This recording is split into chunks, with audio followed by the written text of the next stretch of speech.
Herman Mashaba is expected to hold a media briefing soon with Lily Mine workers. Our reporter Natasha Phiri is on the story for us. She joins us now live. Natasha, what is happening where you are? Well, very good morning to you, Blaine, and of course to our SABC viewers. The press briefing hasn't started as yet, but just before the press briefing, I think it's very important that we speak to, those involved and the representatives of the family, the friends, and of course the man of the moment, Mr. Herman Mashaba, who's the founder of the People's Dialogue. Of course, he had promised to support and assist these families in getting proper recourse. I mean, it's been 4 years, Blaine, as you understand that the families have no closure whatsoever.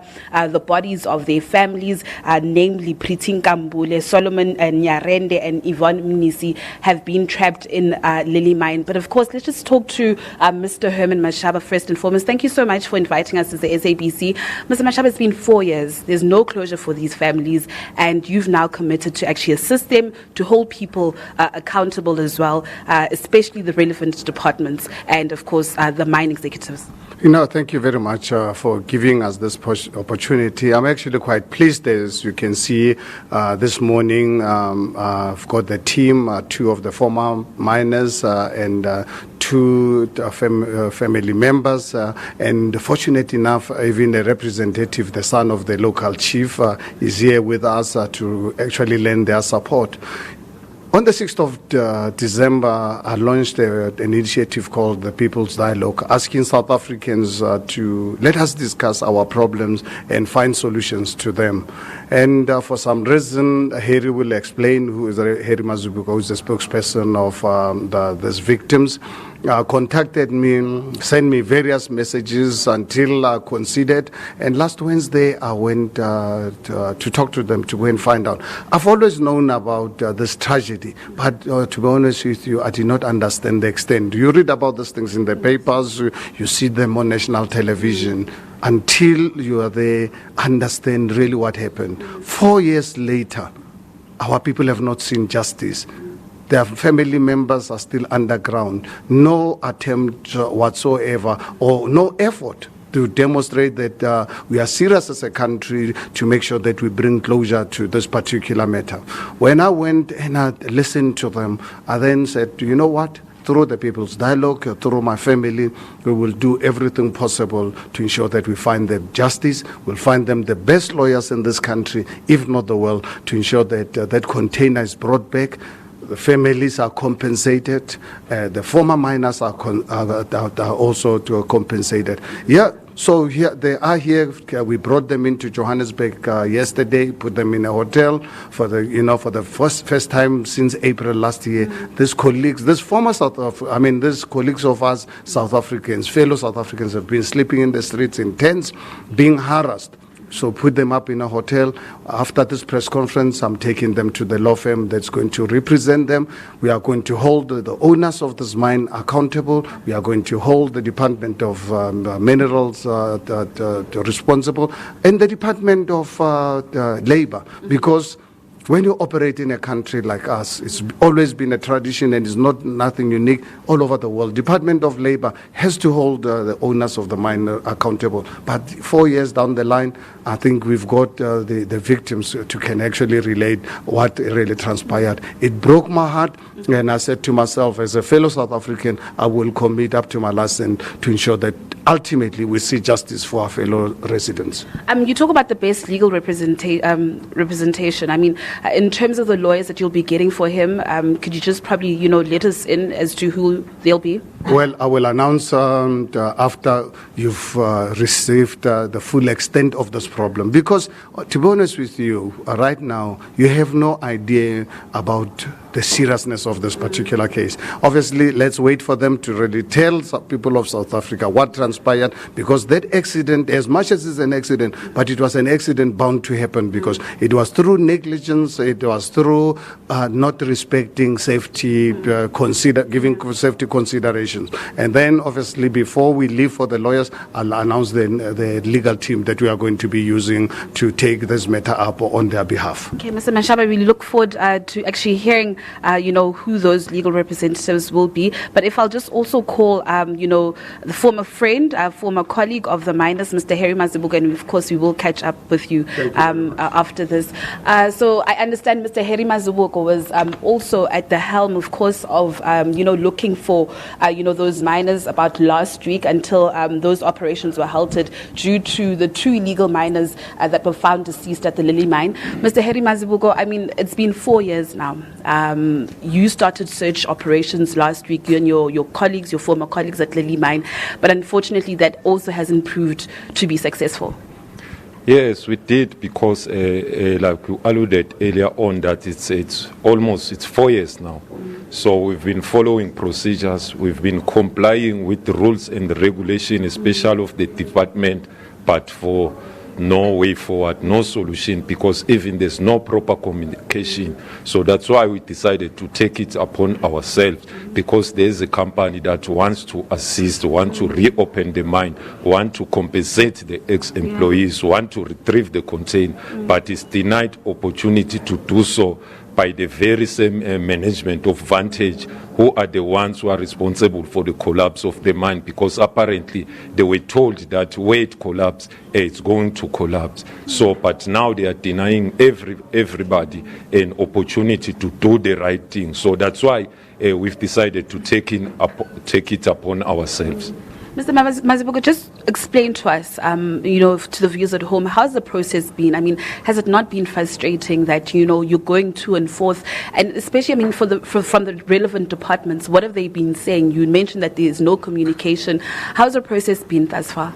It frustrated. It had a very, very negative impact in our life and the community at large.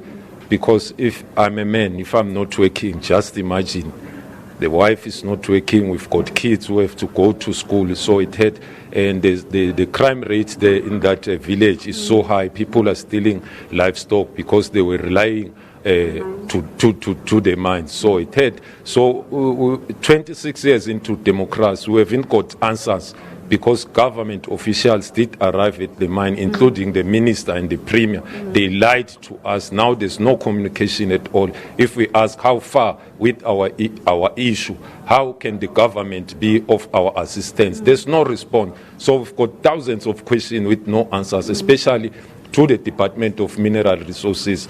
Last week, one of our fellow colleagues, he died at the mine because he was engaged in the illegal mining activities because of the department not getting involved. And we did report that the management of the company is not treating us well and wasn't treating us well, because now they do not communicate with us, but they are owing us money. They are owing us our 3 still trapped colleagues. So we are not happy. We've got more questions than answers, but we are happy that now there are people who are good in South Africa, except the government, who've got this spirit of Ubuntu. Like to mention Mr. Herman Mashaba, I get hold of him through his project, the People's Dialogue. It took him less than a week to attend to us, to listen to us. How do we feel? How frustrated are we? What do we need? You see, and those are the duties and responsibilities of the government and that company. Just lastly from my side, before we go to the family representative, so I mean, you touch on the issue of illegal mining. Illegal mining has now spiked at Lily Mine since the mine shut down. Just last week you had said that one of your colleagues was found dead in that mine. Now this also hampers with the rescue mission that you and your friends are actually embarking on in recovering, the 3 dead bodies of your former colleagues.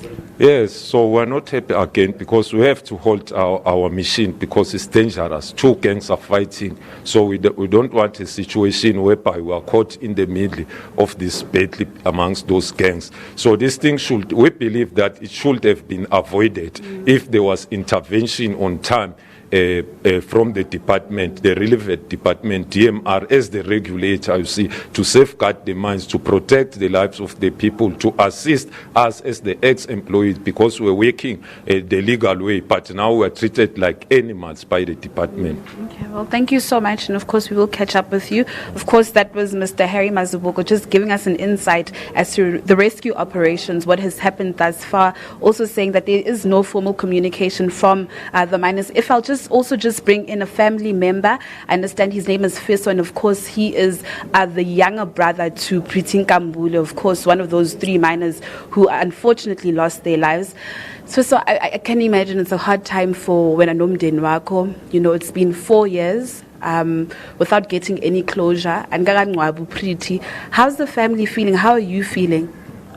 Actually, it's quite difficult for us as the families of those 3 trapped mine workers, because we were anticipating our government to assist us in terms of the retrieval of the container.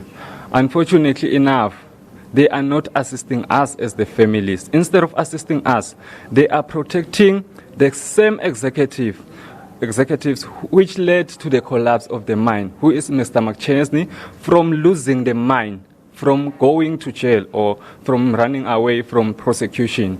Because what I've learned, what I've realized is that I'm not a racist. In Africa, a white person will kill black people, but no African authority will even challenge that. In Africa, a white person will commit crime. No actions will be taken because African authorities regard white people as their half-gods, which is far from the truth.